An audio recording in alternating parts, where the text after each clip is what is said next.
These are pictures from a dozen minutes ago. Iran attacked Israel with ballistic missiles. Some of them were intercepted by the Iron Dome. Some fell on the outskirts of Tel Aviv. This is Iran's response to Israel's invasion of Lebanon. This is what the tunnels discovered by Israeli forces on the border with Lebanon are supposed to look like. These are the tunnels with which, according to Israeli intelligence, Hezbollah wanted to lead an attack on Jewish settlements in the north of the country. Hezbollah turned Lebanese villages next to Israeli villages into military bases, all ready for an attack on Israel.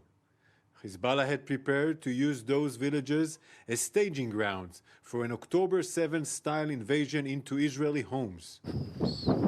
That's why Tel Aviv authorities maintain that the ground operation in Lebanon is self-defense and a preemptive strike against terrorists. Shortly after 9 o'clock in the evening Polish time, the Israeli military crossed the border and launched an attack. It was preceded by a panicked flight by the Lebanese army.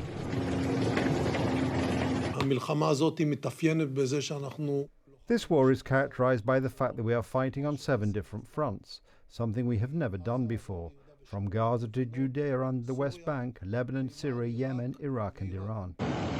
At the same time, Israel has also attacked Houthi militia positions in Yemen, targets in Syria and Iraq. It also continues to bomb southern Gaza. Hezbollah representatives have called for all Muslim countries in the Middle East to rise up and join the fight against Israel. We know that the struggle may be long and the options are open to us.